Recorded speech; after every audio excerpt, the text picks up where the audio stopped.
Oh, right, you guys. I don't know what that was, but it was a new one.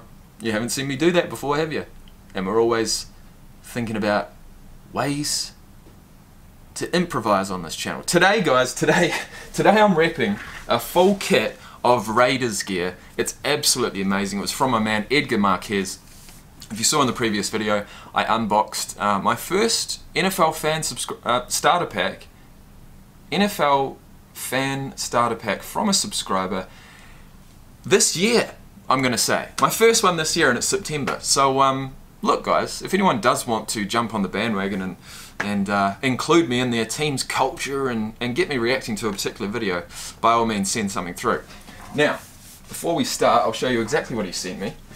He sent me this frickin' awesome Derek Carr jersey, Nike. Oh, didn't see that before. I think these have got to be like $100 each. Like, man, seriously. It makes me feel kind of uneasy knowing that someone would actually spend that kind of money on me.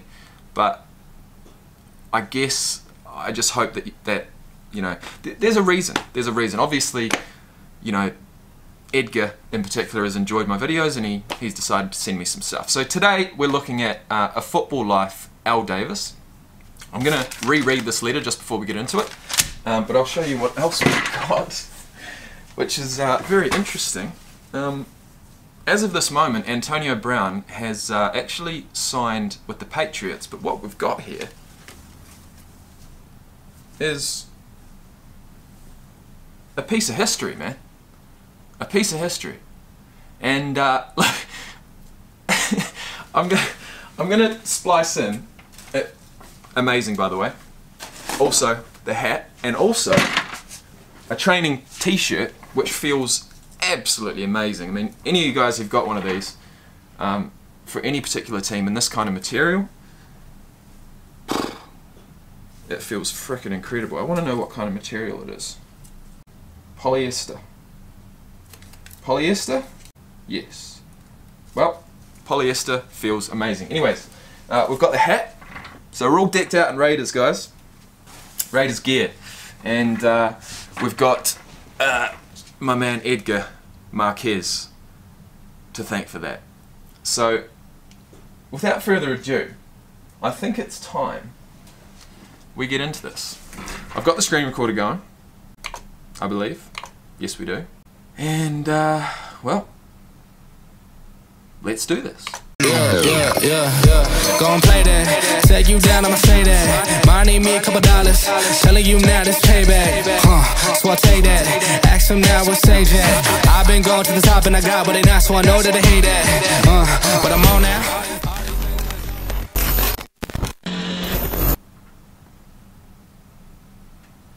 Al, if you could raise right now an enormous sum of money and donate it, where would you put that money right now?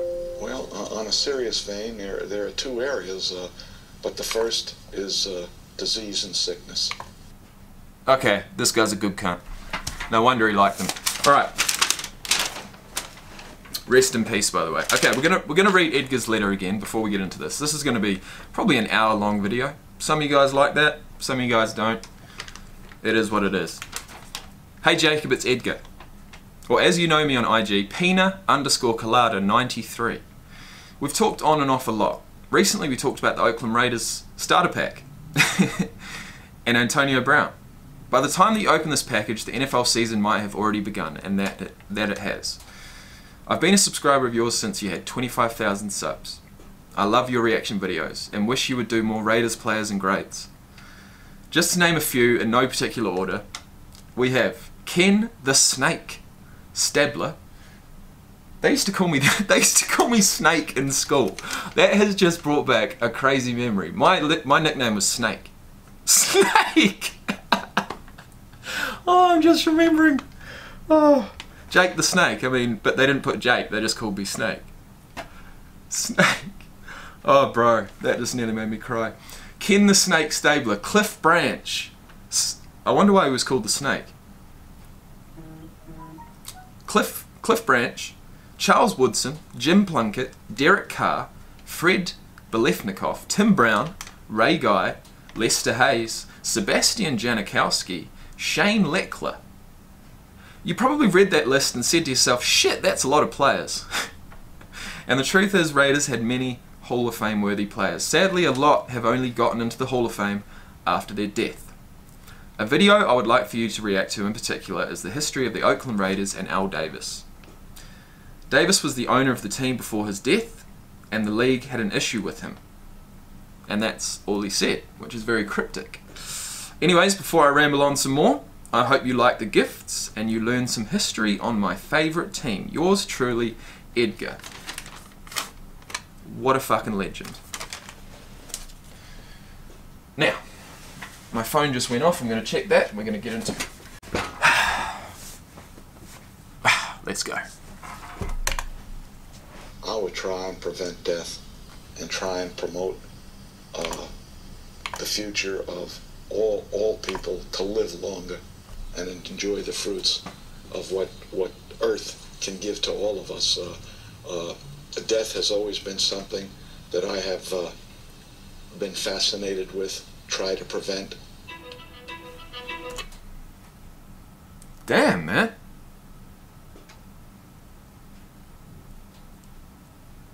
Interesting guy, that's all I gotta say. Very interesting. I'm not gonna... I've paused it after 37 seconds. I'm not even gonna try and say I'm not gonna pause it because you know I will, but let's go. You're gonna be a football player when you Let's go. Today is the best day of your life.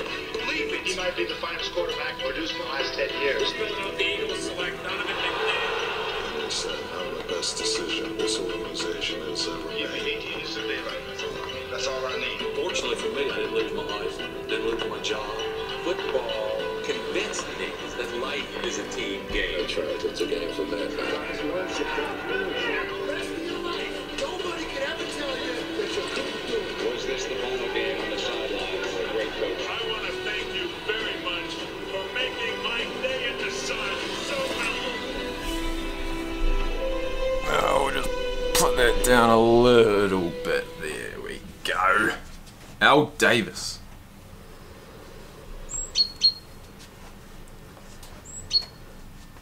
Al Davis, born 1929, died 2011. Eulogies written for the pro football pioneer asked a simple question. With all his accomplishments, how will Al Davis be remembered? Would it be as a young coaching genius? As the commissioner who forced the NFL and AFL to merge?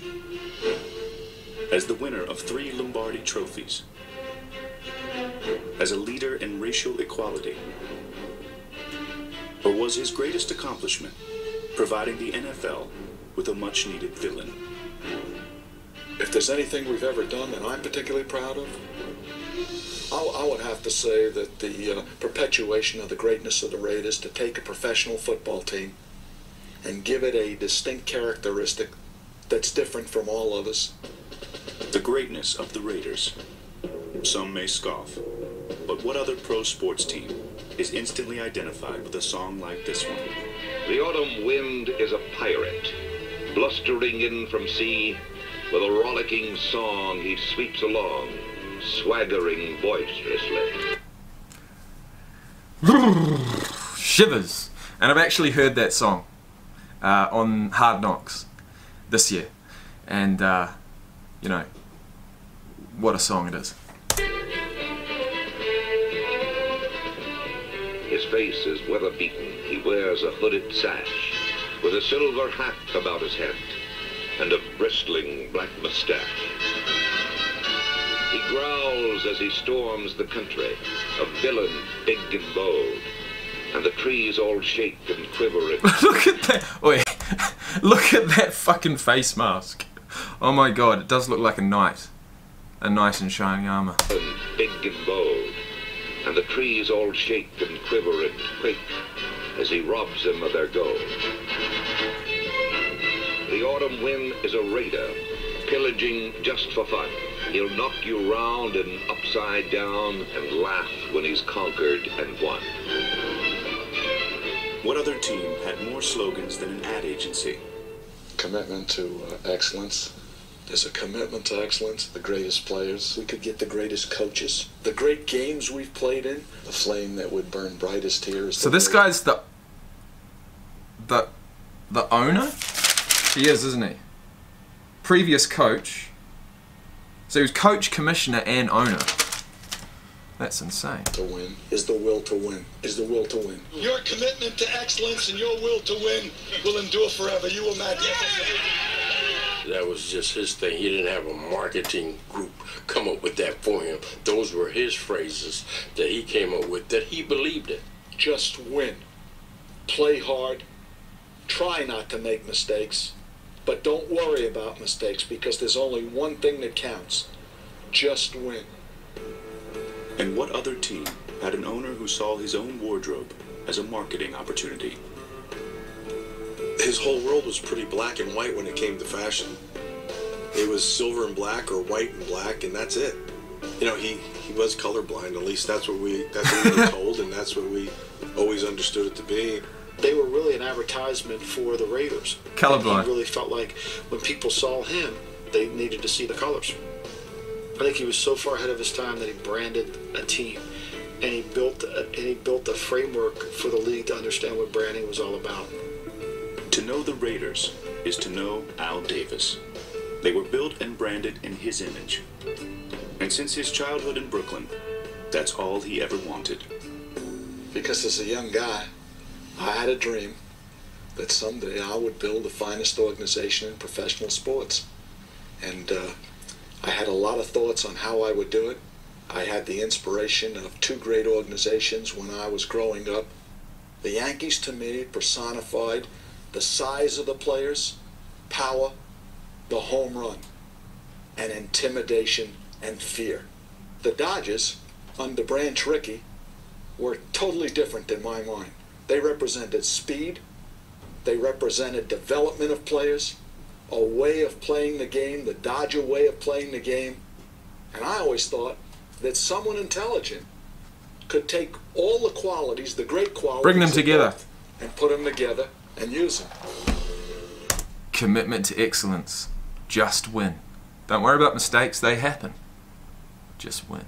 That desire led Davis into coaching, where he spent 3 years at the Citadel as an offensive line coach.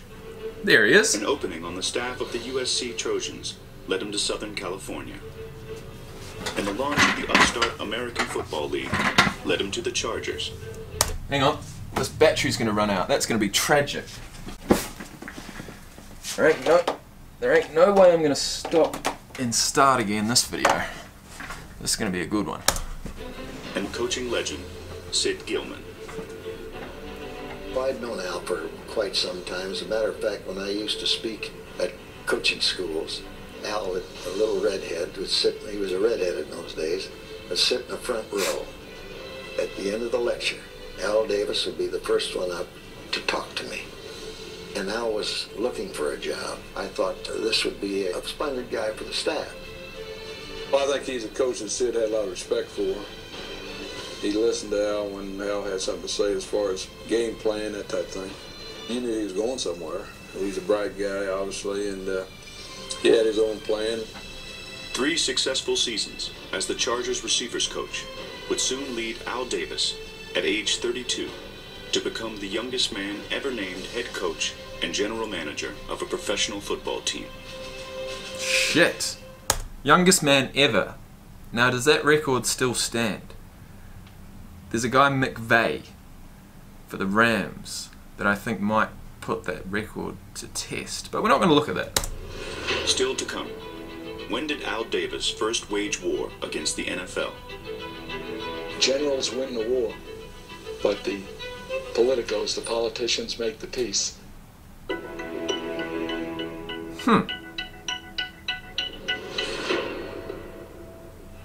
In 1963, look at Al that Davis helmet. became head coach of the woeful Oakland Raiders and guided the team to what was, at that time, the greatest single-season improvement ever. The coaching staff the year before I came was 1-13, and we went 10-4. So that was the greatest turnaround. I was coach of the year, professional football. I was coach of the year. That was big with me. Davis took complete control over all phases. Look at these guys. When's this? 60s. You put them in a team today and they'd look, you know, like they belonged. Make that picture a colour photo, it's almost as if it was today. Look at these legends. Who are they? I don't know who they are. People watching this video are going to know who they are. But I can guarantee they're all legendary. The franchise, including what? Davis took complete control over all phases of the franchise, including changing Oakland's uniforms to resemble the great Army teams he had idolized during the 1940s. The precision of the Black Knights of the Hudson, their quickness, the explosion with Blanchard and Davis has always left an indelible impression on the run! Davis also altered the team's culture. Looks like Bo Jackson. With ideals that would become permanent Raider beliefs. I had the advantage to be with Sid Gilman in San Diego, but I had certain philosophies of my own that had to become part of whatever I was to do. And that was, number one, what I call the vertical game. We were going to stretch the field vertically.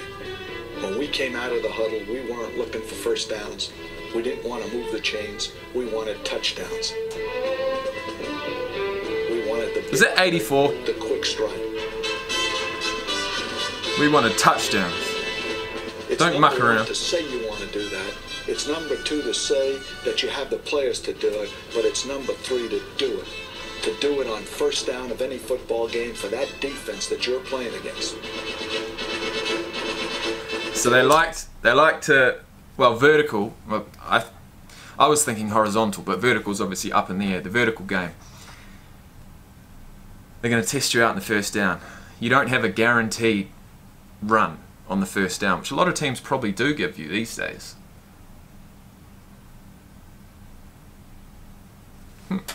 Cornerbacks who play out there on the corners to know that the Raiders are coming at you. They're coming at you on top, and they've got the speed to do it, and they will do it. It's like having the bomb and being willing to drop it. The adage that goes around in professional football, and I hear everyone say it, take what they give you. That all sounds good to everybody, but I always went the other way. We're going to take what we want. Davis's combative nature and interest in military tactics also led to a full defensive makeover. Well, the defensive Who's that? evolved early on in the 60s to number one. Broncos? Put pressure on the pocket. We do believe that this is a game psychologically of intimidation and of fear. I don't mean cowardly fear, but fear. And I think this, that somewhere within the first 5 to 10 plays of a game, the other team's quarterback must go down. And he must go down hard. I love this guy. I really do. That alone sets a tempo for a game. So he's saying that you can't guarantee. How are you going to guarantee that the quarterback goes down in the first 5 to 10 plays? The only way to do that is to just blitz the fuck out of them, even if they're going to pass, right? So I guess on offense, it was the vertical game. On defense, it was get that quarterback at all costs and make him fearful.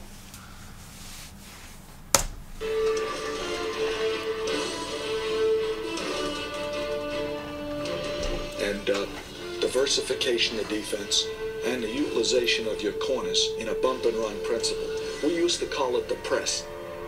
We got the idea from John Wooden when he had his great zone press with his great basketball teams, where they picked you up as soon as you took the ball out. And we got the idea, we called it press, and I think it was Don Shula who started using the word bump and run, and so we changed to bump and run. Look at his face. Job changer. He just loves it, doesn't he? He just loves it, but I haven't seen him blow up yet. Does he blow up like John Gruden does? He just loves it. For Davis in 1966, when his league turned to him to lead him in escalating off-field fights between the AFL and NFL. We felt that the league had probably gotten to a point where we needed a different level of participation by our commissioner, our leader. And so a decision was made in 1966, and Al Davis became the commissioner of the American Football League. And so in 1966, the great rivalries continued. The great new stars who came into the American Football League in Davis was somebody who had perhaps read The Art of War one too many times, but he was somebody who had a very military mindset. And I've seen this guy before. This is a guerrilla war. Oh my god, that looks like Daniel Jones, who's just started for the Giants. AFL star Pete Gogolak suddenly jumped to the NFL. It gave Davis the opening to launch a counterattack. The NFL fired a shot with a revolver, and Al Davis responded with a machine gun. And that's exactly what he did. He went out, he said, all bets are off, and they went out and they began signing NFL players to future contracts with the American Football League. All the AFL needed to do was sign a few stars, and they were going to, as Davis put it, bring the NFL to its knees. We had about 4 or 5 quarterbacks all lined up. 3 or 4 of their other great players had signed, and it was a preliminary strike to let them know what's going to happen if they continue this. Al's exit strategy was not a merger. Al's exit strategy was take them on, become their equals, then become better than them. And then he felt he was undercut because Hunt and Tex Schramm from the Cowboys cut a merger deal behind his back. The last guy they told about the merger was Davis. And when he found out, he was really pissed off. He said there's no reason we had to settle for any of the things we did. We had them whipped. I've always said that the generals win the war, but the politicos, the politicians, make the peace. His interest in being commissioner ceased once there was not a war to fight. He wanted to go back to football, and so I think he was quite happy to do that and go back to competing with the Raiders or trying to win the Super Bowl. After Davis returned to the front office, Oakland dominated, posting the most wins during the final 3 years of the AFL's existence.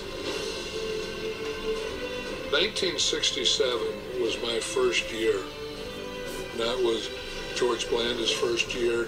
Willie Brown was his first year. What? You're telling me that quarterback's in his first year? 1967 was my first year.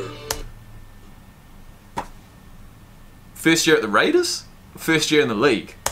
And that was George Blanda's first year. Willie Brown was his first year.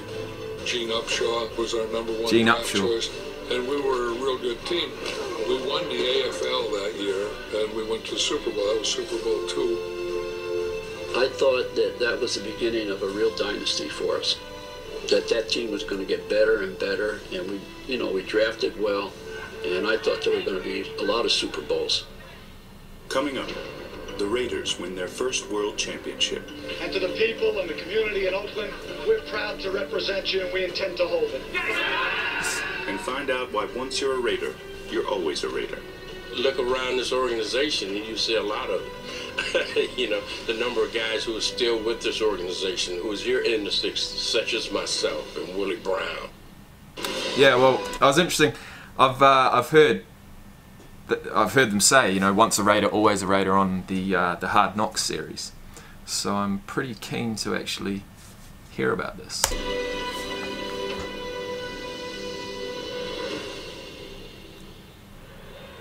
Al Davis had already served as an assistant coach, head coach, commissioner of the AFL, and general manager. In 1972, he became the managing general partner in Oakland. For the rest of his life, Al Davis embodied the Raiders while thriving in his role as the boss. The organization... Hang on. So each team's going to have a head coach, a general manager, and an owner. Okay, I was taking the general manager out of the equation. Chart flowed Al and then everybody below him. You know, you knew he was there. You could smell it. Nice hat. Wore a distinctive cologne, so you knew he was in the building. And, you know, he was not going to be shy about what he wanted. I think sometimes there was frustration in that his expectations of what he wanted, they were unrealistic at times. right from the start, you knew that it wasn't just the coaches who were looking at things, it was Al himself. During the time I played here, Al was on the practice field every Wednesday and every Thursday, and his presence was felt. We could be sitting on our helmet or maybe not paying attention on the sidelines, but as soon as Al Davis walked onto the football field, everybody would come to attention. Well, get off your helmet and get on one knee or stand and start paying attention. Al had that ability, and I call that fear and respect. Respect. He carried that, I think, to every player that's ever played for him. Davis rewarded respect with loyalty. Of all the slogans he coined, the most genuine might be, once a Raider, always a Raider.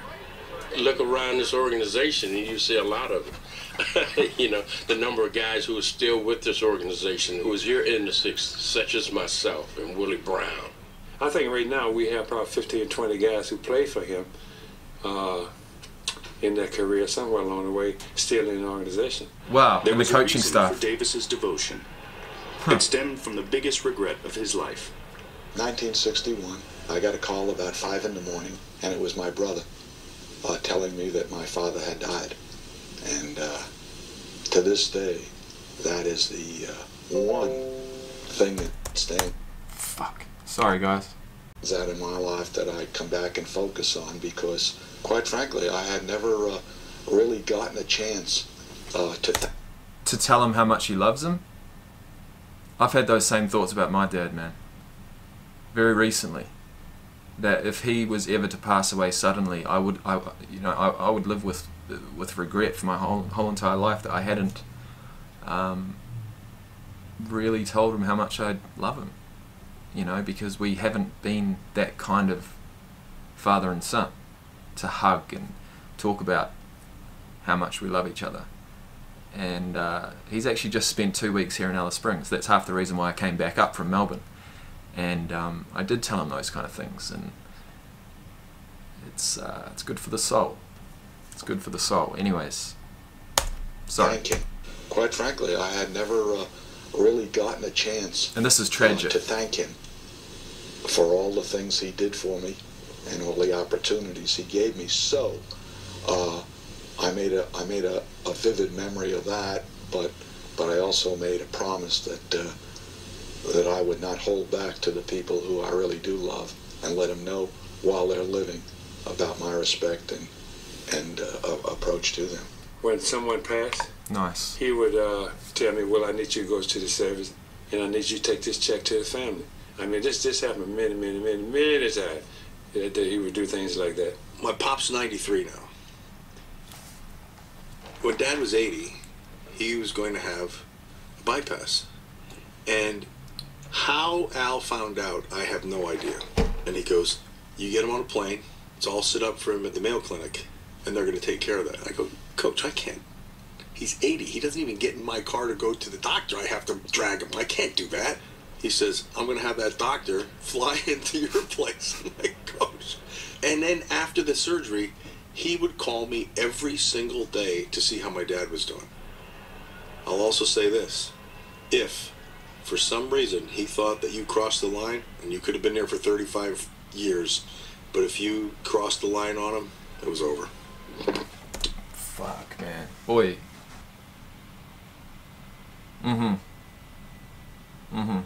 That's a real man.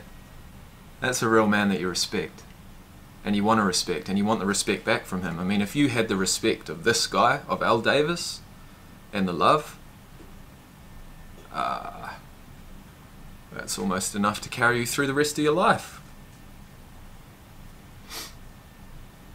I wonder who crossed him. Davis was known for his feuds, including one with Hall of Famer Marcus Allen. But 9 other Hall of Famers requested he introduce them for induction in Canton, making Al Davis, by far, the most frequent presenter at the Hall of Fame. Oh, that's awesome. You know, talking about loyalty and what a guy Al Davis was, I said... Okay, so I was wondering, so John Madden was his assistant coach, and then became the head coach in 1969 when Al Davis became the general manager. And then he must become the owner at some point. He's the guy that, you know, if you had anything happen, you had one phone call, who would you make that phone call to? I said it would be Al Davis. I got voted into the Hall of Fame. I had a phone call to make for a presenter, and I called Al Davis. No one realized the loyalty of Al Davis more than John Madden. In 1960, loyalty in this day and age, loyalty back then was everything. Loyalty these days is more than everything, especially to me, man. And if you cross that line, you're done. There's no coming back. Davis surprised the football world by naming the 32-year-old Madden head coach of the Raiders, sparking a lifelong friendship. Another 32-year-old head coach who helped me build this organization into the greatness that it was. We were like kids. We had our dreams. He had a big ego. I had a big ego, but we were smart enough to know that we wanted the same thing. There was no one between Al and I. And so anything that I wanted, I didn't have to go to any general manager or anyone. There was just the two of us. And Al Davis never once turned down anything that I ever wanted. Madden reached 100 wins faster than any coach in NFL history, while leading Oakland to 8 playoff berths in 10 seasons. Under Madden, the Raiders also played in some of the most famous and controversial games of all time. Immaculate reception.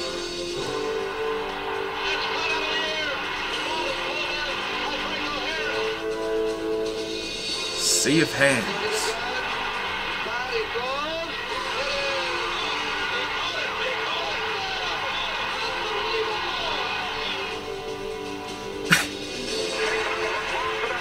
Goes to the post. Casper goes to the post. Ah, oh, how good. Holy roller. See, a lot of these are with the Steelers, and I just want to check. See, they did mention before that they expected the Raiders to go on a dynasty run, but it was actually the Steelers, wasn't it?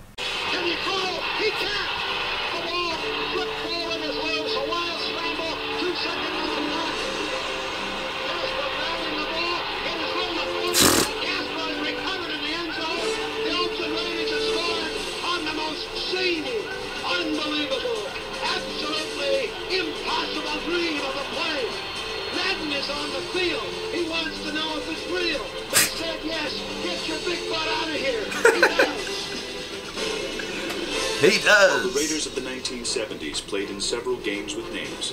Their most important game was simply called Super Bowl 11. And he looks and throws. Intercepted by the Oakland Raiders. Willie Brown at the 30, 40, 50. Go, Willie.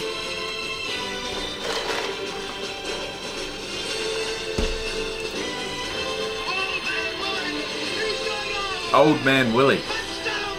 Still doing it. Strange group of players, Kurt. I think the Oakland Raiders, more than anybody else, have what you'd call a really conglomeration of misfits, because these guys came from everywhere. Somehow they put it together. Awful lot of credit's got to go to John Madden and I guess Al Davis too. The Oakland Raiders were magnificent on that football field today, and to the people and the community in Oakland, we're proud to represent you and we intend to hold it. Coming up, Al Davis gives underdogs shelter. We may take a player in who has been a failure somewhere else, and they have done great.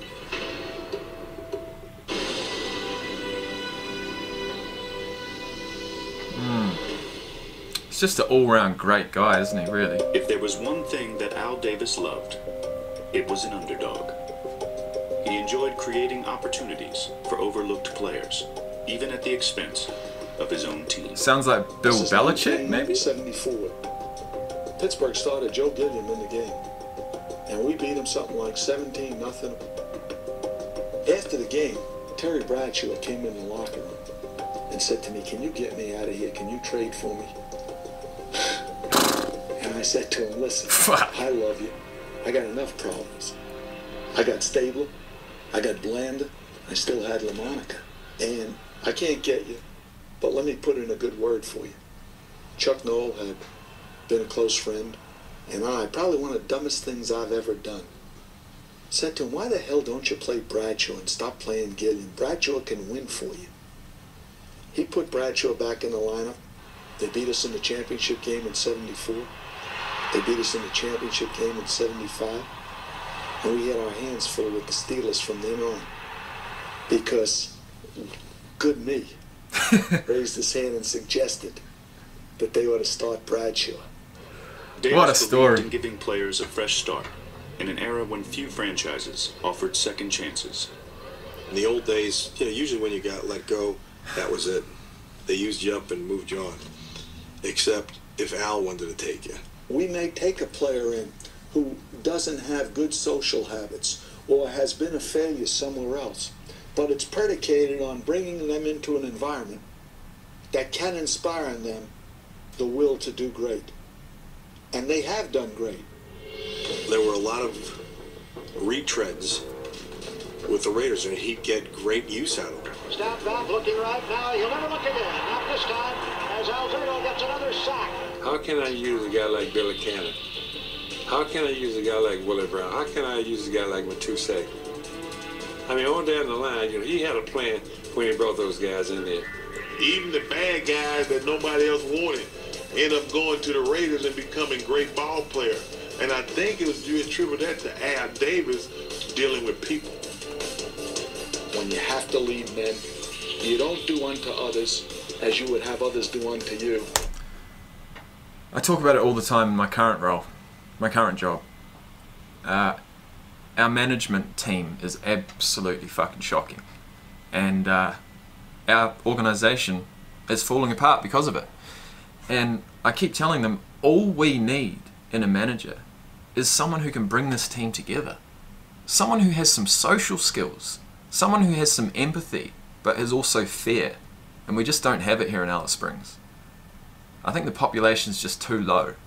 And either I step up, become the manager of the organisation I work for, which I'm not going to do because it's just too far gone. But I've come to realise that that is the key to a good manager, is someone who can bring people together. Someone who can make you want to come to work. And also someone you can rely on and trust and talk to.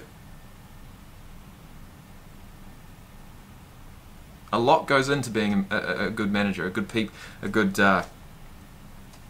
be good at delegating at times. You can't do everything. You might want to, but you can't. And anyway, that's just a little bit of insight. You do unto others as you would have others do unto you. You do unto them in a paramilitary situation as they want to be done unto. You have to treat them the way they want to be treated. In the 1960s and 70s, minority players and white players weren't always treated equally. Certain positions, you saw no black players. Most offensive lines, you had white players. Quarterback position, there were none. I came in the league in 1967. We used to say, well, we can have a convention of the black offensive linemen in a phone booth. It just wasn't that many of us doing it. And the Raiders behind these blockers, Shell, Upshaw, they block out. What is it? Convention of black offensive linemen in the phone book. I don't get that. What does that mean? We went into many of the predominant black schools to take a lot of the players. We called it an untapped reservoir. We wanted to win. We wanted the best players. We weren't interested in who they were or exactly where they came from. Commitment to That excellence. included Eldridge Dickey, the first African-American quarterback to be drafted in the first round. Wow. Gosh. Legend. That was a huge step for Al Davis. There was so much against him for that. They had tapped and got tackles and receivers, but here you're talking about a position where it has been orientated that this, quote, black man cannot lead. I could see what he was seeing. I could see him seeing beyond complexion. Al was saying, let it go. Oh, I love the way that this guy speaks, man. He needs to be a motivational speaker. You're stifling the growth of the game. Almost 2/3 of the NFL players are black, but there has never been a black head coach in pro football. The decisions as to who gets to play and who gets to coach are made by white owners and white general managers. I just don't know that owners have looked at black coaches as people they can be comfortable with. But those white traditionalists who controlled the game are being replaced by more pragmatic owners, led by Al Davis of the Los Angeles Raiders. I think if any guy will be able to do it, would probably be Al Davis. I'm for you, Al. My hat's off to you. I've always said it's not important to be consistent. It's important to be right. In 1989, Davis made Art Shell the first African-American coach of the modern era. He really is. He really is a marketing genius. He's got so many quotes, so many slogans. I want to be writing these down, to be honest. I've got a whiteboard here, but we're not going to. One thing you got to understand is the only way to play this game is you got to get down in the dirt and get nasty. Let's go. Easy, but I want you to know one thing. I'm not hiring you because you're black. I'm hiring you because I feel that you are the best possible candidate for this job at this time. Art Shell has won in his Raider debut. And I bet everyone else on the outside thought that he just hired him because he was black. But no. He is no longer the first black coach in the NFL. He's just a winning coach right now. Yeah, nice. Get that stigma off. I asked Art Shell, how does it feel to be the first minority coach? And he said, I'm not the first minority coach. And they looked at him in puzzlement, and they said, well, who was? He said, Tom Flores was the first minority coach. 10 years earlier, Davis had hired Tom Flores, a Hispanic coach with Raiders heritage. As a player, he was the first quarterback of the Raiders. I thought he was saying he wasn't the first minority coach because he just didn't want to accept that title. But it was because there was actually someone else. As a coach. Now what did he play? A coach with Raiders heritage. He played. As a player, he was the first quarterback of the Raiders. As a coach, his roster included Jim Plunkett, a former #1 overall pick, who had failed in New England and San Francisco. I think the Raiders was the only organization who could have really pumped some life in Jim Plunkett. Back is Plunkett. Time to throw. Deep to the end zone to Branch. It is caught by Branch. Touchdown Raiders. Here's a guy that I watched in New England get beat to a pulp. And all of a sudden, he's Super Bowl MVP. Jim Plunkett. Wow. His greater comeback his sports has ever witnessed. Shit, man.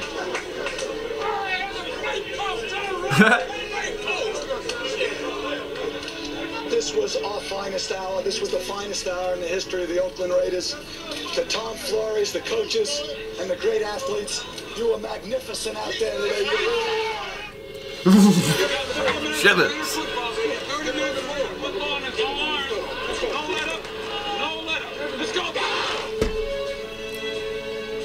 Oh, that's a nice spiral. Out of the side. Marcus Allen. Legend.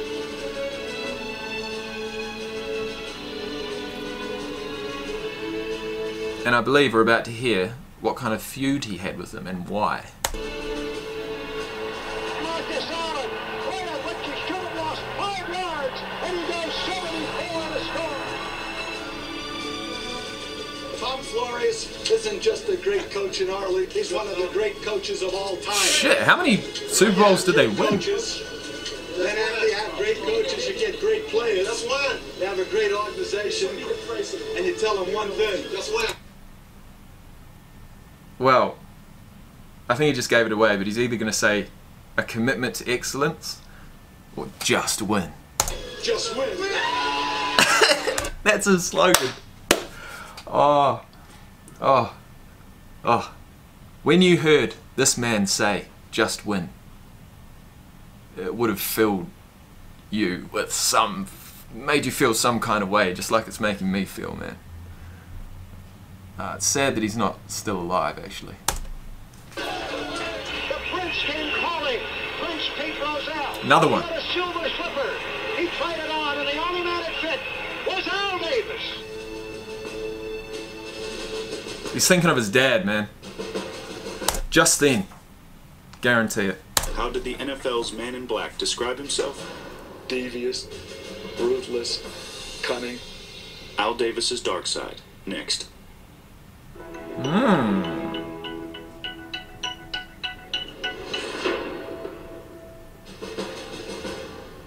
For Al Davis, just win, baby, meant sometimes bending the rules. I'm going to dominate if I can, other than maybe life or death. The things that I want, I'm going to dominate them. Raider rule number 1. Cheating is encouraged. Raider rule number 2. What? See rule number 1. What? Holy shit, I didn't expect that. Just win takes on a whole new meaning. We had a guy named George Anderson who was our trainer. George was an expert in pets. Probably most of them illegal. What he did was he took the stuff from the, like you make casts out, and then he molded it for me. What I essentially had was 2 casts. So when I hit somebody, boom, that was my first shot, right to the eye. I could take him down with AM just perfect. Fuck. Oh, shit. Oh, I don't know about that.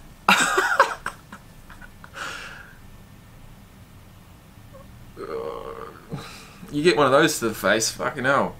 There's not much protection. I mean, if they were illegal Jesus. Or not, I'm not sure. Anything that you're wearing has to be checked by the umpire in the pregame warm-up. Of course, you could not wear it in the pregame warm-up and then put it on for the game. I know that. If they were to use the word devious just by itself. Shit, man. Wait, what did you say in the letter? The league had an issue with him. Okay. It would be annoying for the moment, but when you throw it in there... Hang on. For the game, I know that.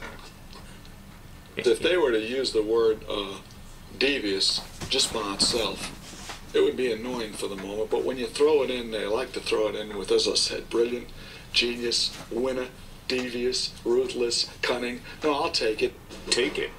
Al Davis loved it. He liked being the rogue, playing the villain. This was Al Davis's character. Clearly, this guy is... Shit, man. I've made a lot of calls on this guy. You know, about being a legend and a great guy, but there's definitely 2 sides to every story, isn't there? And, you know, like I said before, just win just took on a whole new meaning, and I mean, yeah, this is great. Was a carnivore from the get-go. The Raiders' red meat was always the rough stuff. And fights were frequent occurrences. And he's brought down at the 28-yard line. Here's a flag, and there's Ben Davidson. Jumped on by one of the Chiefs. 2 more Chiefs come in. There's a big pile up. Davidson and Taylor are going at it. Here's Thomas. Oh, because you could actually get a fist through that helmet before, through the grill. Nowadays you can't.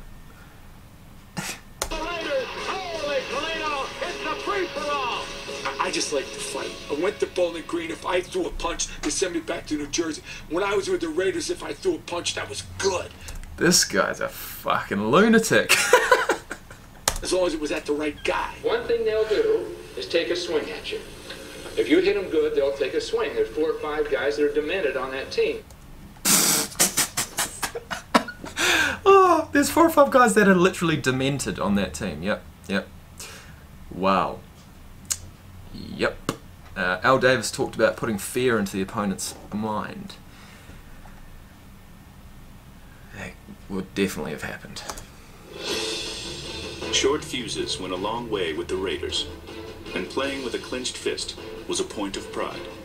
It also meant open season on stars of opposing teams, like Lynn Swann. Oh, shouldn't be laughing, but fuck me. Illegal, delivered with what would seem to be some type of malice. To some, that's bullshit. Were criminal. To the Raiders, just part of the game. Oh my god, man. Oh my god. This team's crazy. Chuck Knowles said that they were the criminal element of the NFL, but that was the way that those guys played. The criminal element of the NFL, wow. Al Davis wanted it that way. The harder the hits, the more the Raiders' reputation grew. Truth is, the Raiders never did play with others. He tried to kick him. That reminds me of Dick Butkus. Truth is, the Raiders... Look at that! Oh my god, what would you get? You'd probably get fined your whole entire pay packet for doing something like that. What's he doing? Never did play well with others. Oh my god, what the fuck? And Al Davis was never a favorite of other owners.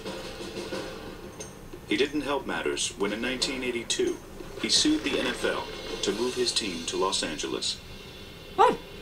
I think his entire life since the merger has been consumed with getting back at the National Football League. The thing that disturbed me most of all was the bad faith and fair dealing.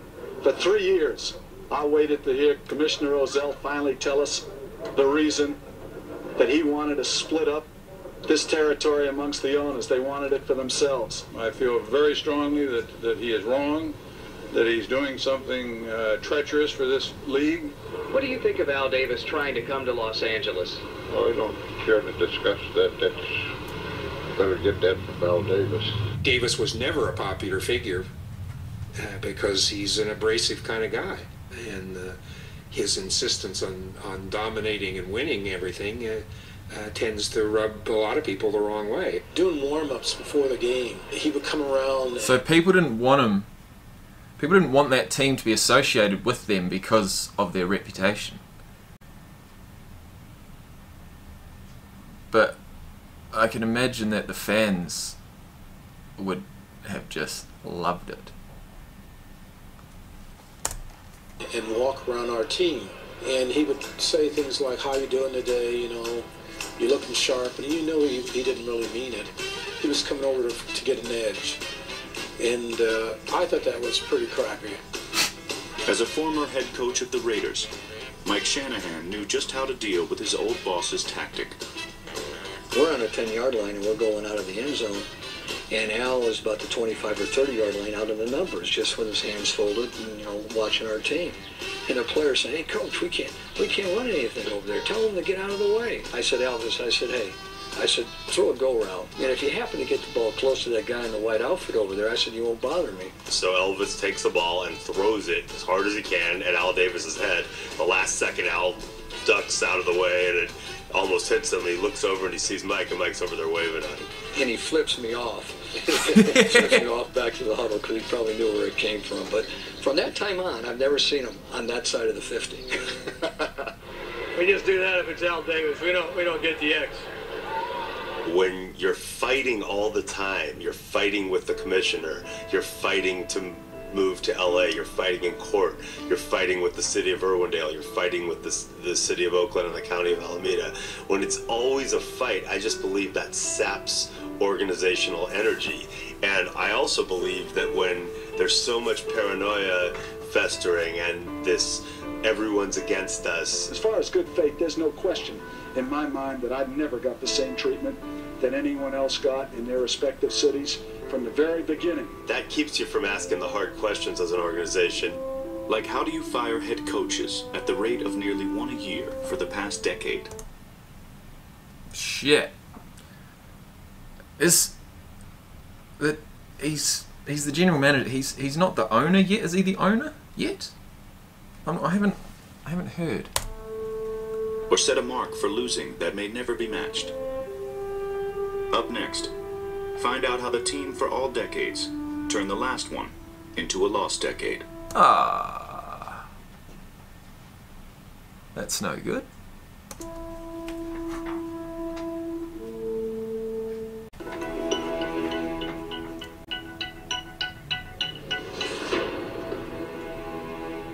As Marie Lombardi once wrote Caroli and I, that's Carol, my wife, a note after we had won our first Super Bowl, enjoy it now, because fame is fleeting. And she wrote again, enjoy it while you can. Al Davis often spoke of the torch that lights the way for the Oakland Raiders. But in 2001, that flame began to flicker. After the Tuck Rule game, Davis traded head coach John Gruden to Tampa Bay. In 2002, now he's back. The Raiders made it to the Super Bowl for the first time in 2 decades. There, they were beaten by a familiar face. The dagger's in! We're gonna win the Super Bowl! Still, it was easy to envision Davis soon accepting another Lombardi trophy. In the new millennium, however, his trips up to the podium took on a far different tone. Bill Callahan, as he carries the torch. He carries the torch for us all now. Guy who I'm tapping, and the Raiders are tapping to lead us back. I say it with pride. I want you to meet, ladies and gentlemen, Norvell Turner. Dart Shield. Tom Cable. You all feel good about this? Yeah. Oh, great. No, you feel good about it. That's all. Just gotta win. Passion. Just gotta win. He's still going. Good feelings didn't last long, nor did coaches. Not with at least 11 losses in 7 straight seasons, an NFL record. This morning, I called Lane and told him that he no longer is the head coach of the Oakland Raiders, and I'm dismissing him with cause. He was so into trying to get this team turned around. He was trying so many things. I just want to win, baby. That's it. Committed to excellence. Davis tried what worked in the past, but high-priced cast-offs went bust, as did high-profile draft picks. Other selections raised eyebrows. The game Like changed. the kicker taken in the first round. Big, physical. It was the New York Yankees and it was the Brooklyn Dodgers, and that's really who Sebastian Janikowski was. He could hit the home run. When he drafted somebody and they thought, well, that was a dumb pick, he didn't care. The Oakland Raiders select Darius, Hayward, Bay. They selected a kicker in the first round of the draft, and I think Janikowski's gone on to be the most successful kicker of all time. Is that right? Hang on, let me see here. Hayward. Hang on. He didn't care. The Oakland Raiders select Darius, Hayward, Bay. That is a classic Al Davis pick. Classic Al Davis pick. What do we got? 6, 1.5, 210, 427, 40-yard dash. Wide receiver. Okay. Was that like the first pick or something? The fastest guy at the combine. My issue is inconsistent hands. That is way earlier than he should have been picked. It sure seemed like his eye for talent jumped the shark, but in retrospect, did it? You get Jacoby Ford deep in the 2010 draft, and you get Darius Moore in the 5th round of the 2011 draft. It is caught by Darius Moore! You see those guys play, it's tough to say, wow, he's completely lost his touch. Maybe his was still one of the game's great minds. But as the old coach approached his 80s, it was getting harder and harder to stay on the sidelines. I think he was in a lot of pain. He always wanted to show strength, even in times of despair. He always wanted to be the strength of the organization. No one knows what it's like to be in those shoes and to feel like you can't do the things you used to be able to do. In 2011, Davis passed the torch one final time, hiring Hugh Jackson, who called Al Davis coach. When you can have talks with your boss about the actual X's and O's, is the first place I've been dealing with the owner where I can do that. There's nobody else I've ever had to draw anything on the board for. That's why I call him coach, because he can still talk football with me. On October 8th, 2011, Al Davis passed away. Al, we love you. We know that you're watching over this team. We love you. And we're going to keep playing. We're going to keep playing like Raiders for you. We're going to keep honoring this man all year. You guys know what this is for, man. Love the guy. It's on you, Jay. Let's go, man. Let's go. Win on 3. 1, 2, 3. Win. Houston, the day after. The Raiders fell behind before the autumn wind began to blow. Oof. Hugh clearly was, I'm going after this in Al's memory. Nice. The direct snap on Cartwright, first down. They fake the punt. I'm not going to play this conservative game and just try to eke out a win. Trust in the players. Players will make plays. Players that were unconventional picks. Catch Hayward, break a tackle and you're gone. He broke it. Here comes Darius Hayward Bay to make a play and turn into what Al thought he could be. Touchdown! Raiders! Well, you work on the hands. He's got the...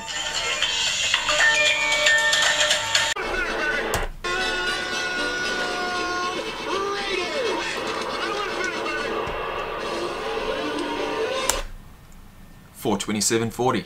You work on his hands. He's got the natural speed, and that's what Al Davis saw. I'd take him in the draft. 4.27. Are you kidding me? He catches that ball, breaks one tackle, he's gone. You took a kicker. Why would you do that? Here comes the big field goals, long field goals, powerful field goals, the type of kicker that Al envisioned him to be. He's made 3 from 50 yards today. Here we go. Win the game or lose the game. It's all right here. Matt Schaub out of the gun. First and goal. Back. Final play. Time. He can run forward. He pumps out. He throws. It's intercepted by Michael Huff. The Oakland Raiders have won the game. On the game's final play, He should have run that. the Raiders had only 10 men on the field. What? If I'm pitching that script, when they read that, they take a pen and go give me a break. Al was on the field. He was the 11th guy. It's Hollywood. Oh, what?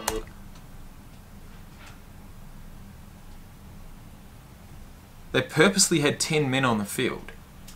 So Al was the 11th guy. Really? And they scored? I mean, they got the interception? That's epic. Hugh Jackson, Tom, is just sobbing into his hands. They found a way to do it, and in the end, it was just win.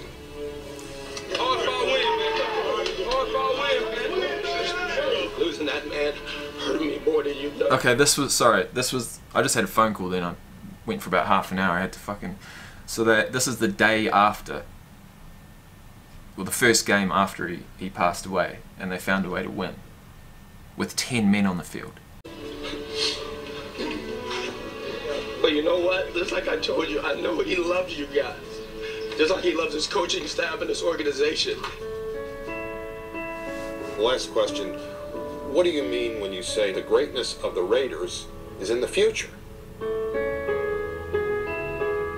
We have young people in very key spots now running our organization. While those people can use the past as a guide and can live in the tradition and the history of the organization, someone has to take this group into the future and make sure that they have greatness.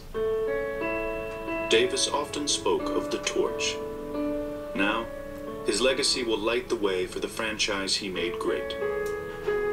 He was the only man to be an assistant coach, a head coach, a GM, a commissioner, and an owner. But perhaps the only title that truly matters is this. Al Davis was, and will always be, a Raider. Just win, David.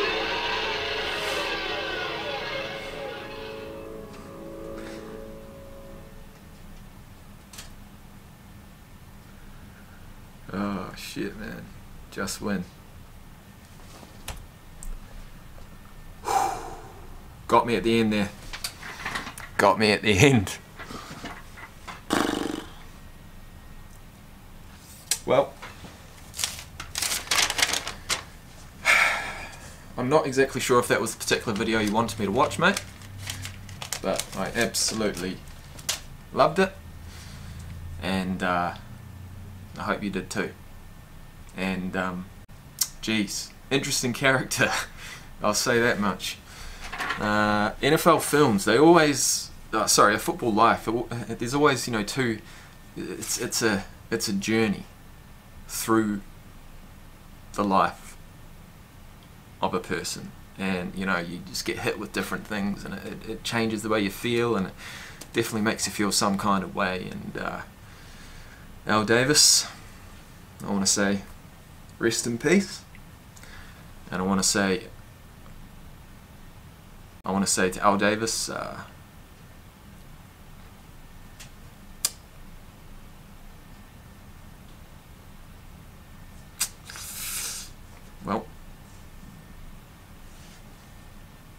Just win.